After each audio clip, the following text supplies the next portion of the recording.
It's the real word.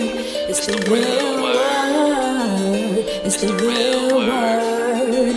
It's the real word. We on a mission and that's bringing y'all the truth. You know the problem, but we get into the root. The devil watching, yeah, he always on pursuit. But Jesus is our rock, so we shall not be moved. We on a winning team, so we can't lose. We say facts, cause we hitting y'all with proof. Started from the bottom, now we standing on the roof. As God as our witness, we gon' make it to the moon. When you want the truth, the world be hiding it. This the real word, we providing it. We got Ace, BK, Truth, Rick Star, and we plan to make a movie like it's Pixar.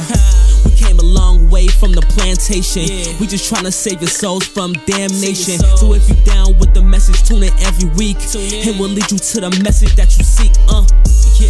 It's the real word. It's the real word. It's the real word. It's the real word.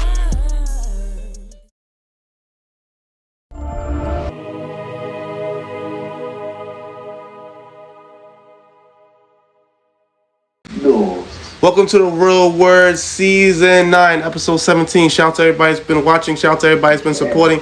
Shout out to everybody that's helped us to get this far so far. Help us. Thank you for all the people that supported us so far. Shout out to all the people that's been inviting us out to the galas, all the people that's supporting. If you didn't know, now you know that the Real Word Ministries is having our own art gala that's coming up. Yeah, we dropping a bomb on them early. So stay tuned for that, guys. You're gonna see us with that soon, and you're gonna see us promoting that soon. So if you want to support the Real Word and everything that we're doing, we're having an art gallery gala coming up.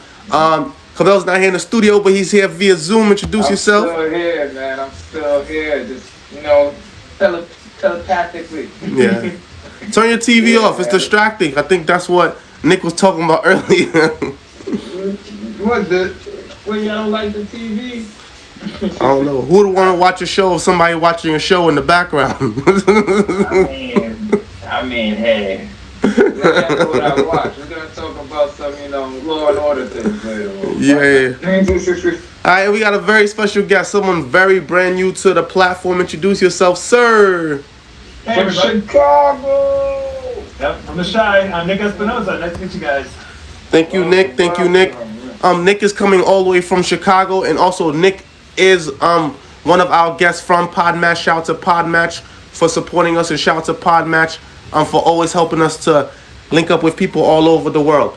So you guys said that you want to speak on something in particular, but Nick, take some time out to tell the fans about yourself and what it is that you do and who you are. Yeah, sure. I'm the chief security fanatic of Security Fanatics. We do all things cybersecurity, cyber warfare, cyber terrorism, infrastructure, government compliance, those kinds of things. Protection. Yep, protection, exactly. I've done 4 TED Talks. I have a nationally syndicated radio show. I also write for Forbes and other Technology Council, as well as first correspondent to CNN. Nice. A best-selling book a few years back and all of that, and I'm happy to be here. Happy to hang out. The big stepper. I know. He came out. I've been in 4 TED Talks. I'm like, I might have to catch an episode, man. Yeah, man. Please. Shout out to everybody for watching. So, Nick, I'm guessing that Security Fanatics is your company that you started, right?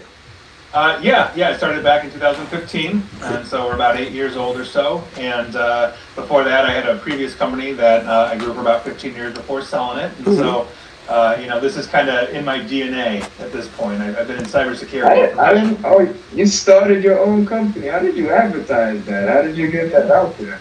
Yeah, so back in high school, I was working for a tech company, basically doing things like IT support, all those kinds of things. I was getting into cybersecurity back then. And so when I graduated high school, about a year out of high school, I started my first company.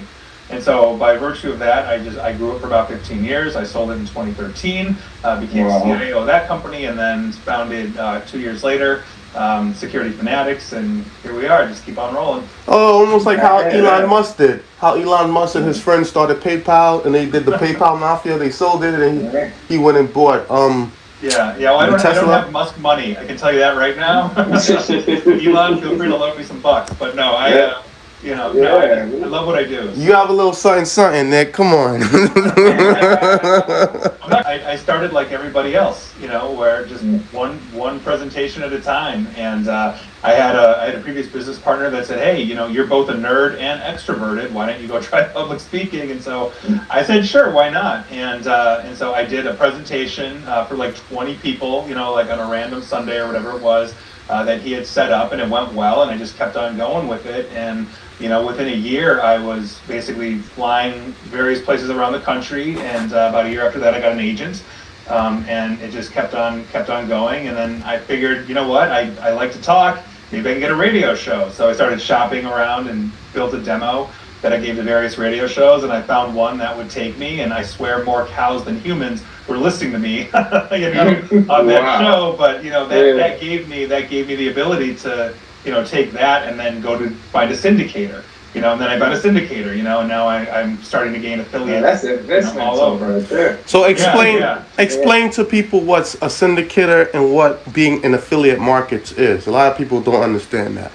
Yeah. So basically, a syndicator is somebody that will take your show, TV, radio, whatever it is. A sponsor, Yeah, like a sponsor, but they'll broadcast it out to various affiliates or locations. So I just picked up an affiliate last week in San Antonio, Empower Radio. And so by virtue of that, now they play my show. And I'm part of the Empower Radio family in San Antonio, as I am on other radio stations from coast to coast and a few outside the country as well. So, nice part about cybersecurity is that it's universal. It's not just an American-born thing. Everybody needs it around the globe. So I hear how you started. What kept you going, though? I guess was it fun? Is it fun? I guess I like talking. Yeah. Well, I mean, think about it this way. I get to break into things and not get arrested.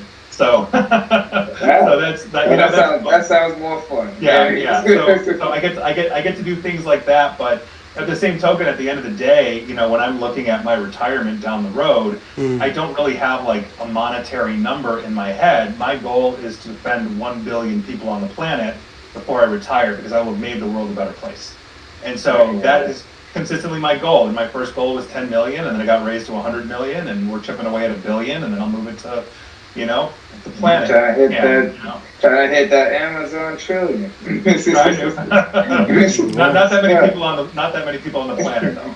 But, so that's what it is. The money will come. I'm not worried about that. And so if I can just help people and I can defend people and sleep at night, that's a good day. Really is. For those, go ahead. Come on, finish, please.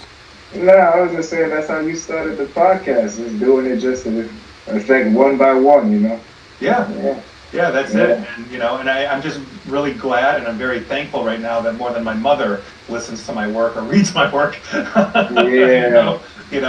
I've got people that. It's good mom do support you, They tend to. Yeah, it's #1 fan. Indeed. Right on. But yeah, Rick Stone. Yeah. I'm sorry? I call him Rick Star. So you mentioned syndicated markets and affiliate markets, and that automatically reminded me of the Breakfast Club. I know that was a show that started on Power 105 locally in New York, and then it got into the syndicated markets, and then it got picked up by affiliate markets, and then it was ended up on iHeartRadio, and then from iHeartRadio they then went on to be in BET. And now they're on cable television, and they're in multiple affiliate markets, and they're a syndicated television and radio show. So you can start off small, and then the snowball effect continues to grow. And you took a skill and then put it in different avenues and in different markets. What gave you the motivation to do that?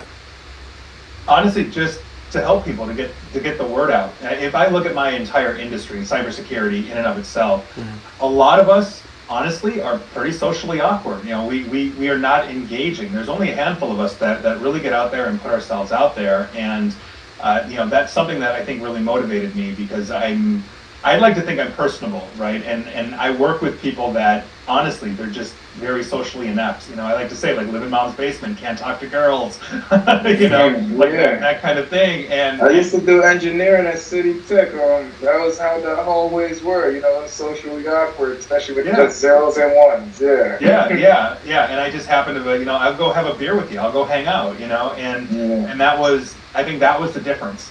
And then I was like, if I have all this knowledge and I'm not really sharing it with the world, let's share it with the world. And so, I probably emailed 200 station directors just to get one radio station, and then I emailed every syndicator I could possibly find. I just keep going, and and I do it myself. I don't have somebody that's doing that for me. Now that on the speaking side I have an agent, but on the radio side it's just me just trying to get the word out and kind of keep growing and all that kind of stuff. So and I wanted to do TED Talks at one point because I loved them. I just love watching them, and I'm like, can I contribute in some way?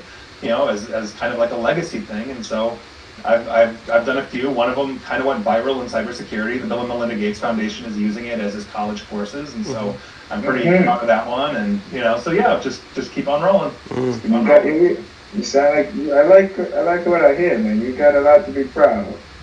Thank you. Yeah. Like I said, if I can offend 1 billion people on the planet, that's a goal of mine. So I'm working on it. So one of the words that you used that stuck out to me the most was the word legacy, right? And that's something, legacy is creating things or memories that will outlive you and that will continue to remind people of you even once you're gone. For example, let's just say a street is named after you or a school named after you or something of that nature. Right. You have a digital footprint, the TED Talks and everything else. How would you like your legacy to be expressed or to be shown after you're gone?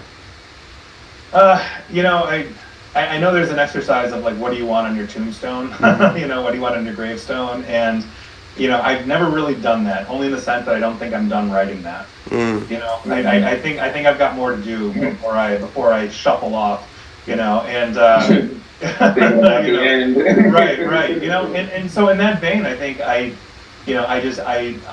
would love to be remembered as somebody that contributed, that made the world a better place. Yeah. Even if it's helping one person or it's helping 1 billion, if I can defend you, I can secure you, and I can educate you, then I consider that a win.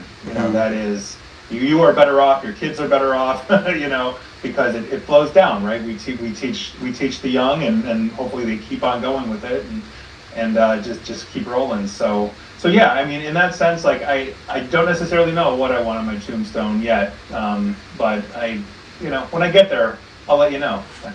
Do you have children? You're remembered for me as the first person I spoke to that did a TED Talk. Yeah. Oh. Yeah. Okay. We didn't have no guests like that. We had judges, doctors, but we ain't get no TED Talk. Even BBLs. Well, if you want to go check it out, my most famous one is the 5 laws of cybersecurity. The 5 laws of cybersecurity. So 5 laws. Yeah, speaking of laws. I'm gonna remember that. Yeah. So another thing that you mentioned, Nick, you also mentioned the fact that you went out to get an agent, and I can't say that agents haven't reached out to me, but at the same time, I didn't see that an agent would be necessary at this point.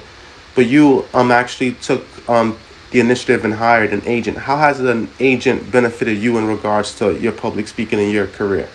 Yeah, so interestingly enough, I did not hire an agent. This is what happened. I was speaking at an event. It was like kind of like a road show for cybersecurity, where I did like 4 or 5 different cities, and one of the people there, that like one of the production people that put the whole thing together, said, "Hey, you're really good on stage. I want to introduce you to like this agency. I think they could probably get you speaking gigs and stuff." And I said, "Sure, like why not?" And so they found you. Yeah, they found me, and so I'm not paying them, but they take commissions on what the work that they bring me. And do they bring you good work? Yeah. I mean, he's been all over. I've literally traveled all over the world for speaking engagements. So you got to forward that to us then, because agent. Well, part of it is you have to try out. I mean, they're going to vet you, right? They're not going to. No, of course. I'm not saying you're not worthy. But the process is like they, I got introduced. Then they want to see. You're giving us the lawyer talk. You're giving us the disclaimer. I'm not guaranteeing. No. There's no guarantees in life. We want him to explain the process. Work from them either. What was that? No, it's good for you to explain the process for those that are watching that want to know. So explain the process to us. You said you would have to try out. So it's the same with like doing a TED Talk, right? You go in front of like the TEDx organization, all that kind of stuff, and you basically get interviewed. You get vetted. So if I say, hey, I want to talk about, cybersecurity, I can't be like Nick, the bus driving cybersecurity fan. You have to be like an expert in your field, and by virtue of that, they're also looking for things that are novel concepts, meaning this really hasn't been approached before, in this way. And so when I created the 5 Laws of Cybersecurity, I basically I had my 80-something-year-old mother in mind when I wrote it. It was originally an article for Forbes that I wrote back in 2018. And so I said, you know what, I can make this into a talk. And I'd already done one previously, so it had already been vetted, so it was easier to get. But there's always like a vetting process. You have to run the gauntlet. The same way that I had to make demos and I had to go to radio stations and say, hey, will you listen to this? It's on cybersecurity. It's not exactly the sexiest thing to talk about, but if I can, reach enough people will start to be educated. So, so I found one that was willing to take me in the same way that I got vetted through the speaking agency. And now I have multiple actually speaking agencies that bring me work in exchange for commission. And so it kind of self-perpetuates. Keep moving forward. It's the best thing to do. I hear that, man. Absolutely. Coming from where I would say I was a more introverted person. My car could tell we grew up together playing basketball and football together. So I wasn't very talkative, only child. So I wasn't I never felt like I had a lot of backup. So I was very careful when I started talking trash in sports and everything. Right. Well. So for the record, I'm also an only child. And I'll tell you right now, there's only so much you can blame on the dog growing up. So. I got all the yelling because the dog did nothing wrong. I would say since being in banking, that was like you said, niches. I started developing my niche in banking. Just having regular people-to-people talk, just trying to make sure. In banking, we have this thing where we always want to find out how they're doing, how's family, health, and wealth. Those are like the 3 things everybody got in common. Right. Everybody's trying to make sure those things are good: family, health, and wealth. So. Right. I would say I never thought about outdoor in terms of public speaking, like going out to a big crowd. I don't think I was shy for it, but like in terms of, you got me thinking more about maybe I should be more of an open speaker in terms of trying to influence more people, instead of just the people who come to me. The more people you reach with a positive message, the better the world will be. And I didn't start speaking to thousands of people in one shot. I started with literally like 20 people in a room. And I was nervous, and I showed up like 3 hours before the speech, and Oh, you got warmed up. right. Well, because I've never done it. I've never interacted, and you get this flow to it as soon as it's as soon as you're really there. Like so I'll fly to my next gig in like a week or two, and when I get up on stage, I'm just getting up on stage and doing my thing. There's no mental prep at that point because it's just something that you just naturally start to ingrain in yourself. And that doesn't happen overnight. That took years to get to that point, but when you do, it's just part of you. In the same way that like we all specialize, right? You're in finance. I don't know what you do. Like you do. I have an accountant for that. You know what I mean? Because I stink at it. In the same way I don't do my own root canals or my own brain surgery or oil changes on my car. Like we all have specialties. And I think that's... you just got me worried. Does that mean you can hack my phone right now? No. But we do hack Androids and iPhones. That's one of the things that we are oftentimes charged to do for testing purposes. Yeah. Well, for curiosity, right now I feel like there's a lot more spam going on. Is that a thing you guys are dealing with too, or? Oh yeah. Well, so all kinds of threats are really through the roof. One of the biggest problems we saw was the pandemic dropped a supercharger in absolutely all of this. For the first time in the history of hacking and cybersecurity, we saw basically one singular event basically unite all of the criminals around the world to use essentially one thing to try to get people to click on stuff, download stuff, and that was COVID. Can't find masks? Click here. Can't find toilet paper? Click here. Didn't get your stimulus check? Click here. And at the height of the pandemic, everybody wanted those things. Yeah. So I was the chief spokesperson for the COVID-19 Cyber Threat Coalition, which was 4,000 cybersecurity volunteers in 24 time zones, looking at essentially what we call IOCs, or indicators of compromise, around the world.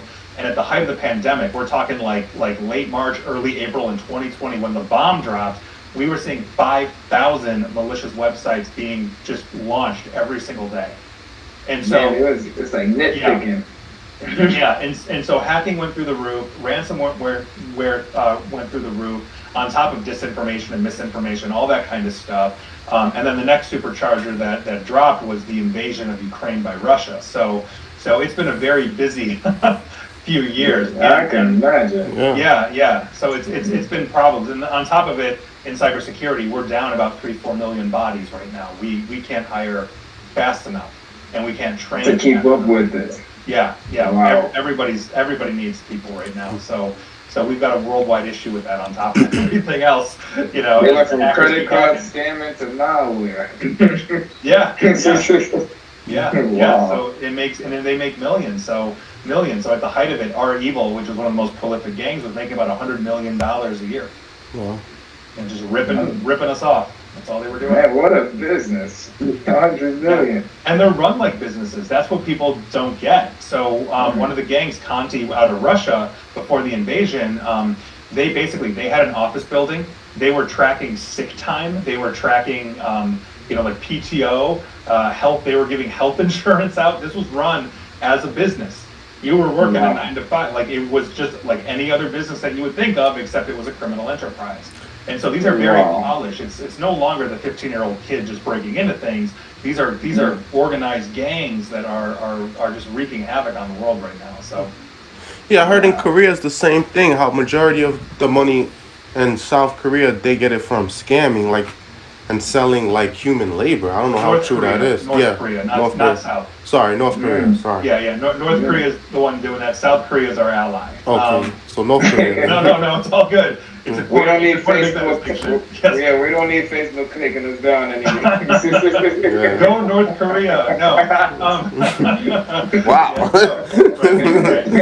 Right. That's support.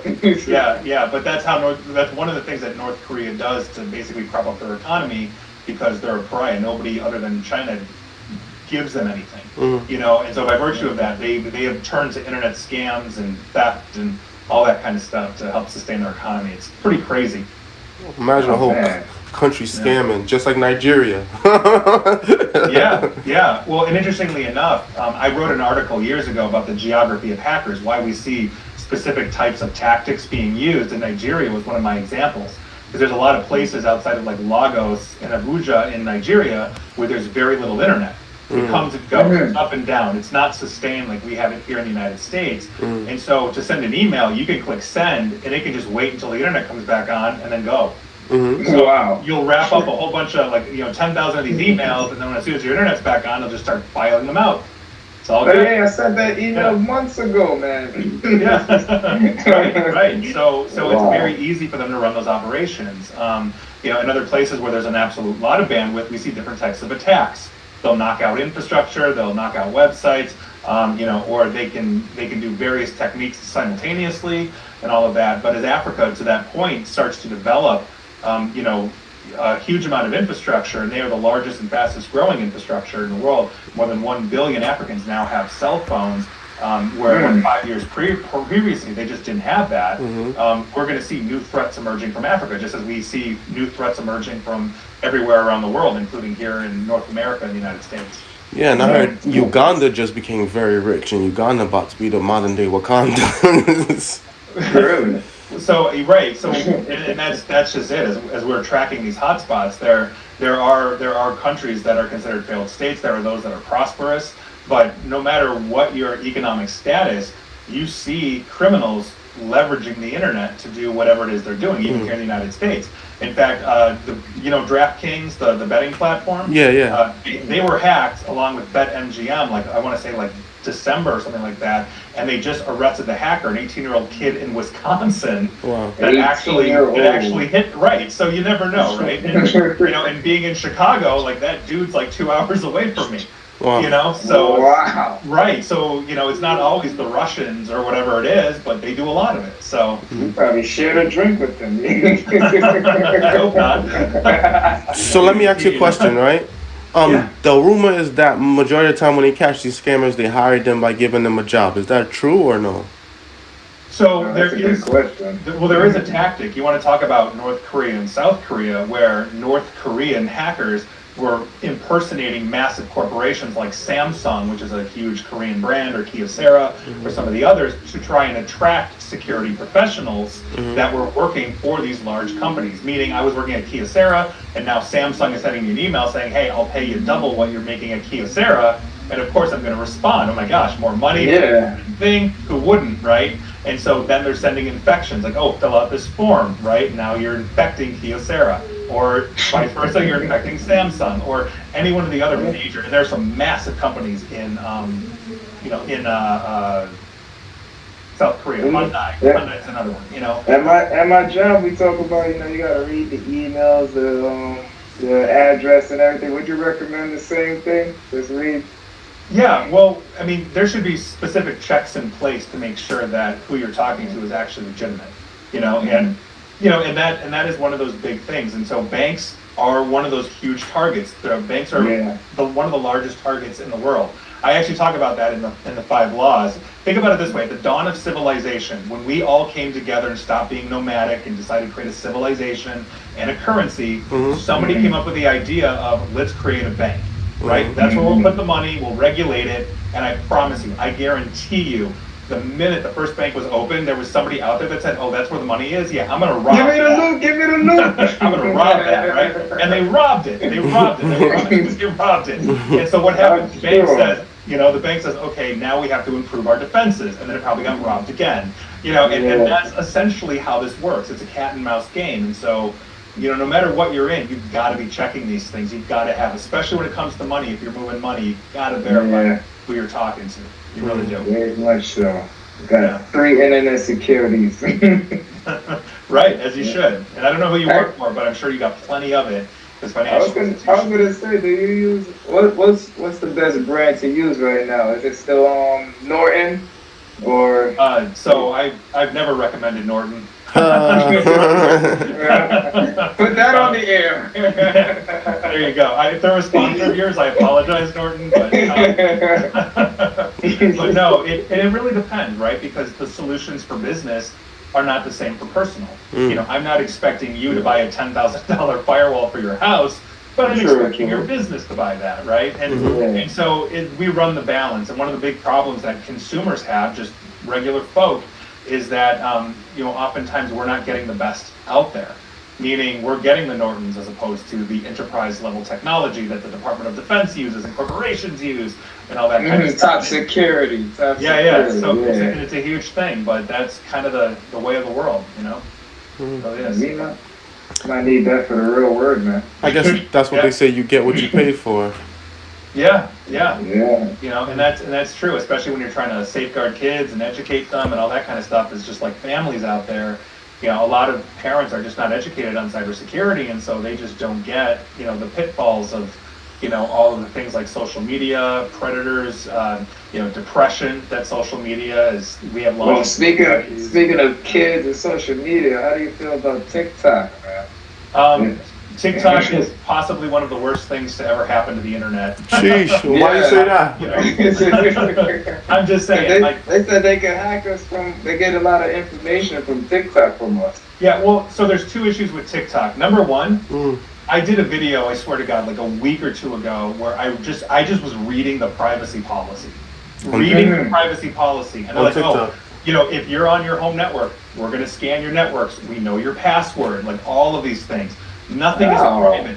That's the first problem. So it's not just your device. They're identifying you on your smart TV because it's part of the network that your phone is on. The Wi-Fi. Right. So that's the first problem. The second problem is The second problem is a longitudinal issue because the Chinese government gets access to all of this, and we have multiple whistleblowers, including a former TikTok executive that is saying this. But think about it this way. Think about this. You're the 13 to 15-year-old kid. You are going to do stupid things. We have all been 13 and 15. We've all done stupid things. Your stupid thing is being recorded. It is being copied by the Chinese government. Now, fast forward 20 years when that 35-year-old decides to run for Congress. Guess who has the videos? Chinaman. Right. Looking like House of Cards. Right. We are creating a memory that is basically handing it to an adversarial nation. And so I have deep concerns about that. And you can follow me on social media. And yes, our social media is data mined. Facebook is data mined. TikTok or Twitter, is data mined. Yes, all of them are like hell. They're all data mined. But we have legal recourse under the law to sue Facebook. Facebook just got a 1.2 billion euro fine for violations, right? They asked all of us to sign up for that money. Try suing China. Yeah. You're not gonna win that one. They'll kill you first. Oh God! They'll ruin your credit. It's bad enough. Yeah, you might deal with a cyber hack, Yeah, they'll ruin your credit and then they'll spit in your food. It's like, take this. Well, this is the real word. Yeah, and even in New York, recently we just found out that the Chinese government in New York City, I think it was in Manhattan, had a secret Chinese police center. What you mean? It's a secret Chinese center. I don't know if it's in Chinatown. It might have been. Well, it makes sense. It would be in Chinatown. Yeah. This was reported on by the New York Times or the Washington Post, where they were keeping an eye on Chinese dissidents here living in the United States, specifically New York and other major cities, where they basically had a legal police department that was owned by the Chinese government in your city. I'm not making this up. You can literally go read about this in major. I'm gonna check this out, man. Yeah, and what were they doing? Just keeping tabs on Chinese people in America? So they were on the protection. Let him explain it, please. The Chinese government acknowledged it, and they said, "Yeah, we have these centers, but this is for like Chinese citizens living in the United States to go like renew their driver's license, their Chinese driver's license, that kind of stuff." But investigations showed that they could use them as detention centers. They were using the surveillance centers. They were working on social media to find these people, in the local areas. I mean, this is major publications. This isn't like some tinfoil hat conspiracy. It's a huge thing. So, but I wouldn't be surprised because I also worked as a psychotherapist for a year and a half, and I had a Vietnamese patient, and he explained to me that even when they first came to America as refugees, they maintained a low profile because they felt like people back home would send people into America to look for them and kill them, and how they were spies living amongst them in America that was looking for people that betrayed the Vietnam country. And so his family, like the previous generation and the previous generation before that, because he's like third generation, because it was his grandmother, his mother, and then him. So he's saying the previous two generations lived in fear, like they wouldn't let anyone know where they lived. They would use fake names sometimes. They wouldn't leave the house unless it was for work or for church. And they wouldn't tell people like where they're at times or family members back home. And he said that they lived in that constant fear for years. Yeah, you gotta be low key. What school did you go to? St. Viator High School. It's in the suburbs of Chicago, where I grew up. So, yeah, and it's a good school. Still is, and small class sizes, and it's just a good community. I think that's the benefit of putting your child in private school, because my child's in private school, and I noticed that they have only one class for each grade, like one kindergarten class, one pre-K class, one first grade class, one second grade class, and they might have two teachers in each class. So they do give them that specialized education, and they are more hands-on, and I do see the development in my child. And to be honest, I wish I had that growing up as well. But even the alternative of a charter school, I wish we had that growing up as well, because we were subjugated to our school districts based on what we could afford, If we lived in a poor school district, then we went to a poor school. If we went to a richer school district, we went to a richer school. And I grew up in a family of 6, so I had like 3 siblings. And so my dad tried at one point to put us in a Adventist school, private school, and he was like, I have 4 kids, you could at least give me one free or give me a discount. And they wasn't really with it. So like, Haitians, I was looking for a discount. Hey, I would do the same thing if I had 4 kids, but and so I am not, for the record, I am not an expert on educational standards. I do know there is a debate right now on school choice. I think, which is supposed to combat that. Again, I'm not an expert at this, but from what I understand, the premise of school choice is, well, you know, if you have the ability in the district to attempt to get into the best school in the district, or, you know, can choose those things, which to me may seem like a good idea, but again, I don't know what I'm missing. I'm the first to admit when I don't know something fully well, you know, but I would like to think that everybody's going to have hopefully an equal opportunity to get into, you know, the best possible schools, you know, just to make sure that you're training the best and the brightest, no matter who they are. Where we live is based on affordability. If you live in a more rich, affluent neighborhood, then therefore the taxes are higher and therefore the schools are better. And if you live in a poor neighborhood, then there's less people working, less taxes, the school is more garbage. You know, that's why if you go to a certain neighborhood, like the food is trash, the corner stores is trash, the supermarkets is trash, the schools, like everything is trash, but it's much cheaper. And then you go to a middle class neighborhood, you see the schools look a lot better, they're a lot bigger, you know, the streets are a little bit wider, the people have driveways, it's a little bit more different. Then you go to the affluent neighborhoods, the rich neighborhoods, you know, it's a whole different thing. They got more access to sports. Yeah. Well, they got more land. Yeah. No, and that's I think true in any urban area, you know, with suburbs and all of that. You know, I live a middle class existence, if you will, and I can go about 30 minutes that way and get houses that are palatial, you know, horse farms next to them, kind of thing. And yeah, in that vein, you can look at essentially the schools that they are offering. You know, smaller class sizes, less homes, but higher taxes, you know. So I can totally see what you're talking about there, and I don't think that's right in the long run. I think schools should honestly be palaces.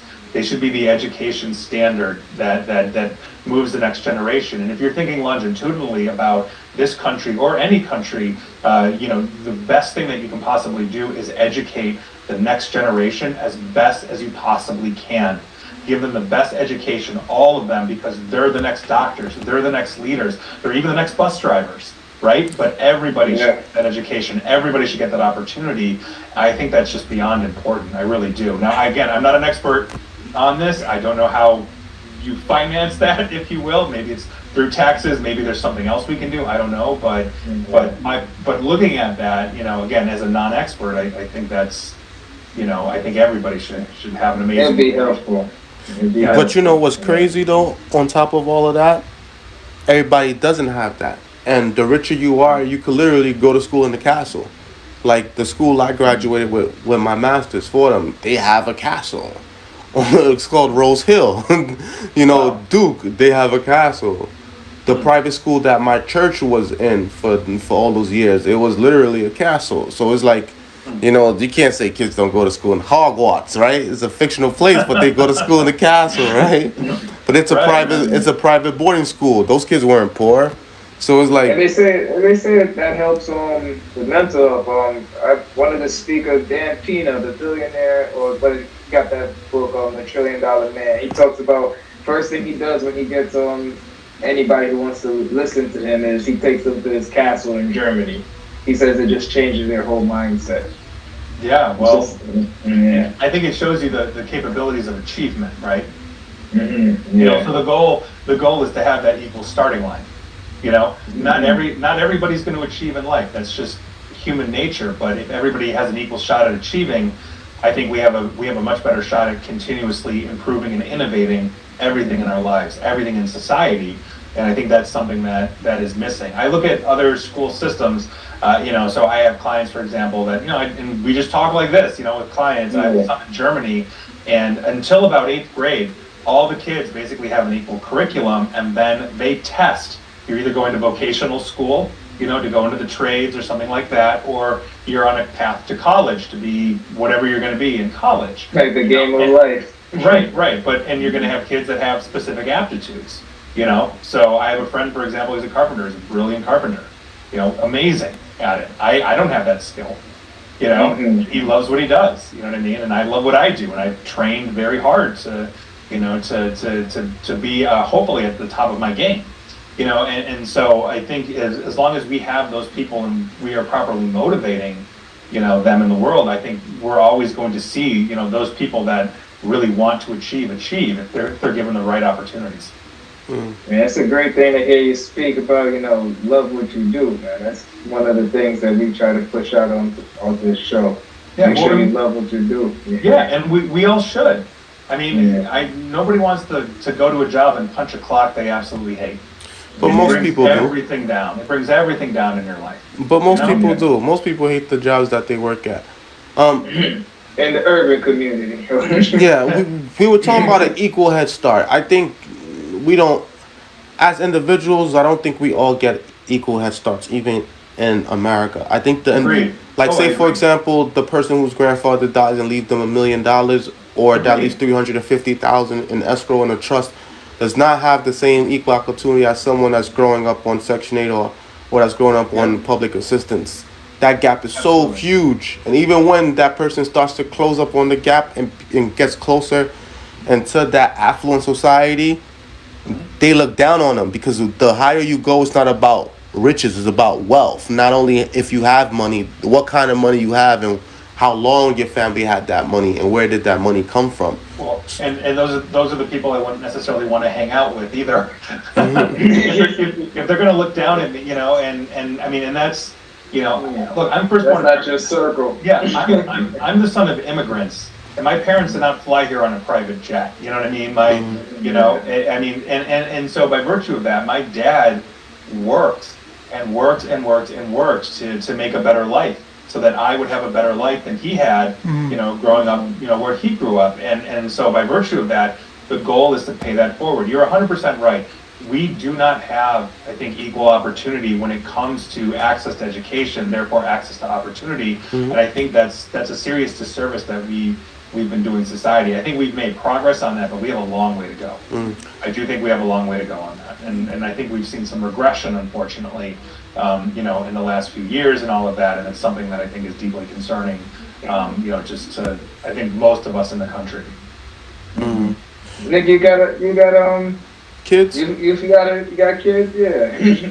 What? You got children? So, unfortunately, guys, one of the things that I can't talk about is that, so understand that I am targeted by foreign intelligence services and all that, given the job that wow, the Russians are after you? Unfortunately, should we be concerned, Token? No. Let's end the Zoom now. Just what we do and who we work with. It's the one thing I keep it private. Really dive into, just for security's sake. But otherwise I would. I'm an open person, but that's I have to protect something. I'm just gonna say you got good parenting skills. Yeah.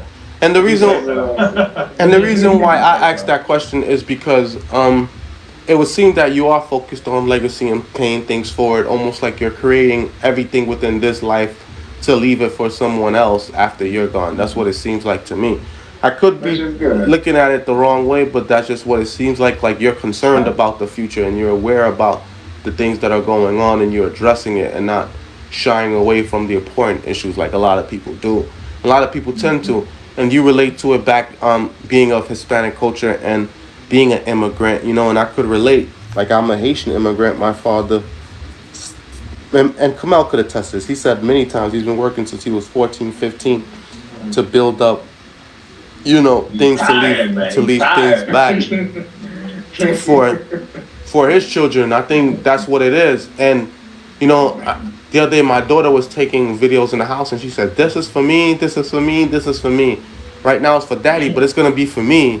And I'm like, and I started laughing, and I'm like, she's right. Like, after I'm gone, it's going to be for her. So, for her to even be aware of that at this age is amazing. Yeah. So the way I look at it is, we're all cogs in a giant machine, right? We all have our part to play. And by virtue of that, we're all in this together at the end of the day. And I want to have the important conversations. I want to have interesting conversations. I don't want to sit here for an hour and talk to you about the weather, when honestly that doesn't move the ball forward, And for the record, it's nice out today in Chicago. But my point being is, as we are looking at future generations, or those that we're training to come past us, whether it's kids, whether it's the next wave of people in my career or whatever it is. The goal is to show them where we've been and where we're going, and to basically pass the torch. They are trying to run the balance of disinformation and misinformation, anger and survivability for those that just, I just maybe want to talk to my friends peacefully. But they shouldn't be in control to say what is true and what is not, because a lot of things that they were saying before that wasn't true about COVID end up being true. So they were controlling that narrative the entire time. I agree with on Facebook again. Like they filter certain narratives based on what they want and based on what, like, that's what they call lobbyists, stakeholders, people that create super PACs, the rich people that controls government. So the government was always controlled by these rich people regardless. And now these rich people, they own these big social media companies. And now it's almost like a flex, almost like why Elon Musk bought Twitter, just like, okay, now I control the voice.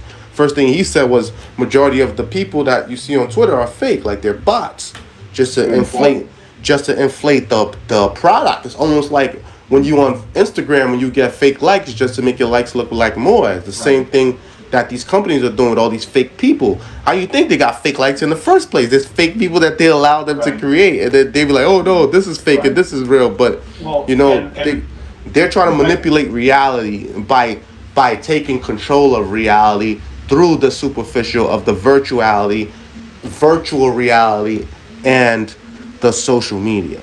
That's how they're controlling the minds of the children. When you have 3+ billion people, and let's say that's 2 billion actual humans plus 1 billion bots, or whatever it is incredibly hard to police that. And what ends up happening is you have war crimes actually being committed on Facebook. Myanmar is one of those. A genocide happened in Myanmar against the Rohingya Muslims because they were allowed to spread disinformation on Facebook.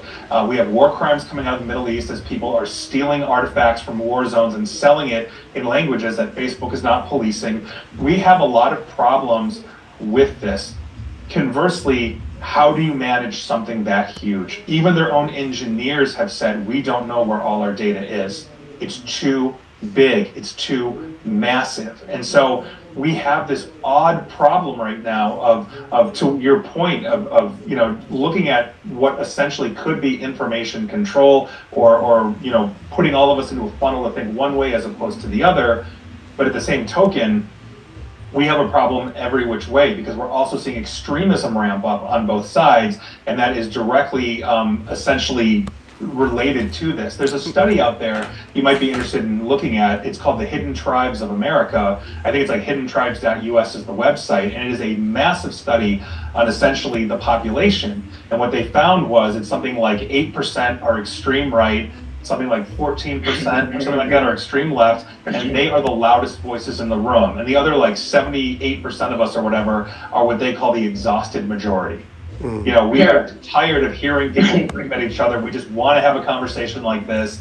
And so most of us fall into that, but we are letting the extremes essentially rule the day. And the algorithms are promoting that because it makes more money for the platforms. But you giving too much credit to social media when it's the media and the government in general, because prior to social media, they use propaganda in all types of forms, especially in warfare.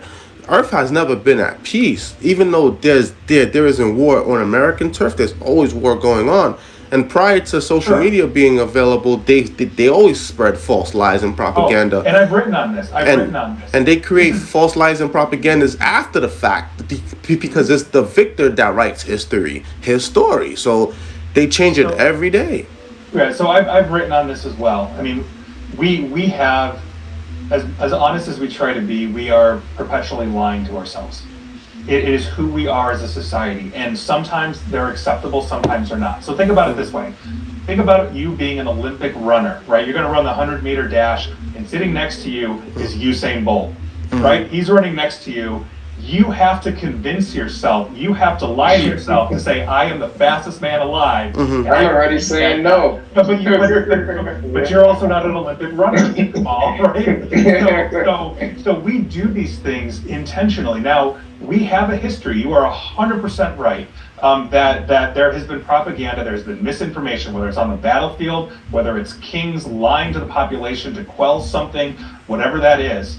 But what we see as a singular event, probably since about the late 80s and 90s, is media becoming 24 hours a day, whether it's radio, whether it's 24-hour news stations, which led to online internet platforms like AOL. So we had huge Supreme Court cases in the 90s over these kinds of things, Zoran v. AOL, for example, and then you drop Facebook into this, you drop social media into this, where there's no breaks. There's no breaks, but they're also prioritizing what makes them profit over everything else. And so if that is happiness, they'll prioritize it. That is anger, which they did prioritize, then we get anger. And so it is a combination of all of these things. So I'm not denying what you're saying, but understanding the context and the framework of the information delivery systems that we've had over the years, right? And now we have something that is in real time. We're addicted to our phones.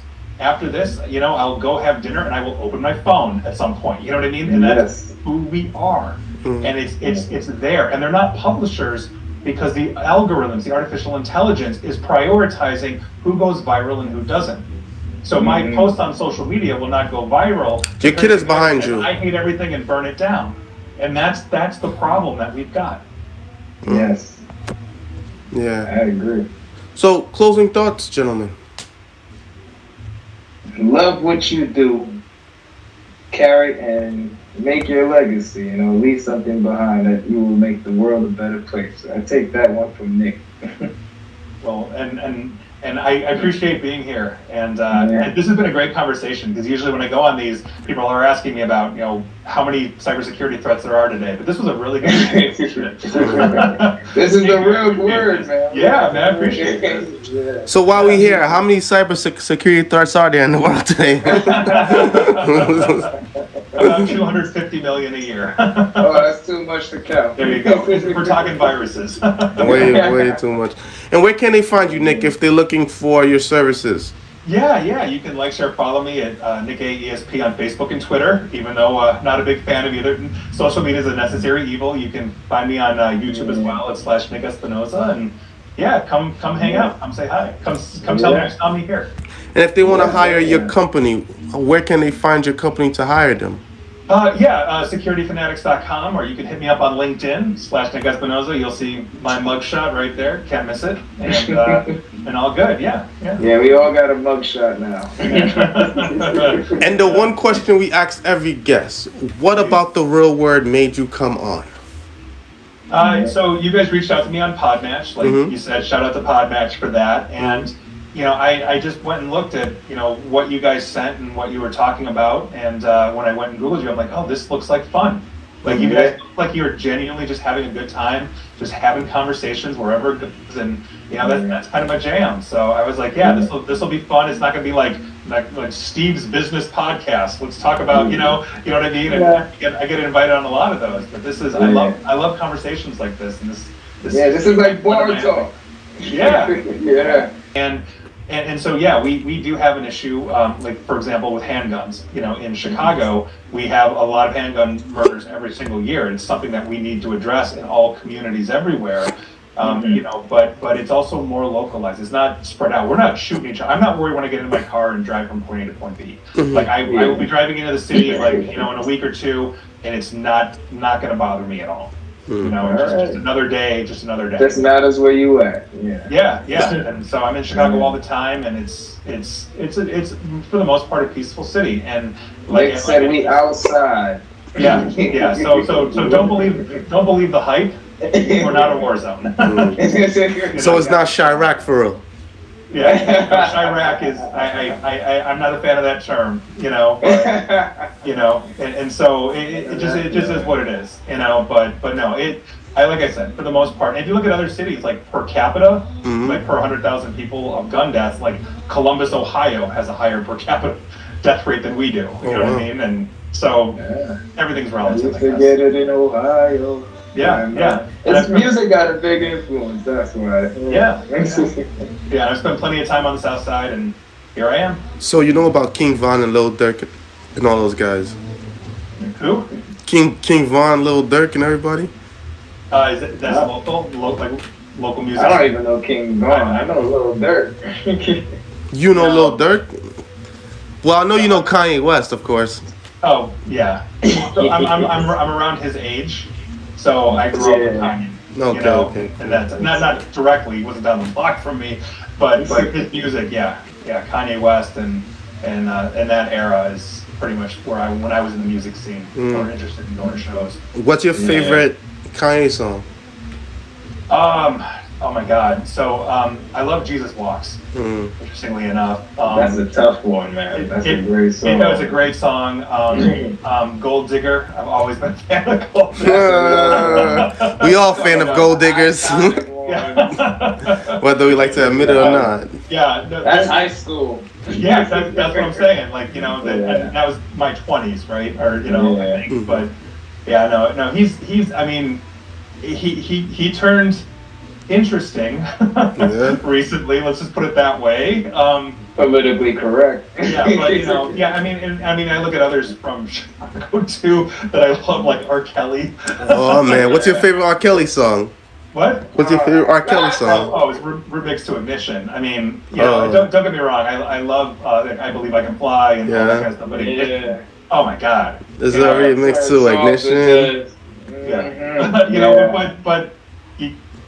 History as life went on, it just got dark. It's like the people that you really enjoy for music or arts, and I loved America's Dad, and here we are. What about Michael Jordan? MJ? Oh yeah. So I've driven by his former house, which is for sale, by the way. Yeah, still been for sale. $30 million. Yeah, for a while. He was amazing. So I grew up with the '90s Bulls. And that was amazing, just amazing to watch. I imagine every game he fell on top of the world. Oh my God, it really was a dynasty. Everybody on that team was just fantastic, and it just, So that was pride. Yeah, that was great. All right. So I guess that's my high school years. I guess that's all the questions that we have for you tonight, Nick. We usually close out with a prayer. Would you like to close out with a prayer for us? You want me? Yeah, you. To say, oh God. Tell me about it. Does that count? Does that count? Did I just know? That can be short and sweet. Thank you for good times. Thank you for good friends. Thank you for the opportunities, that we have in the world. And, I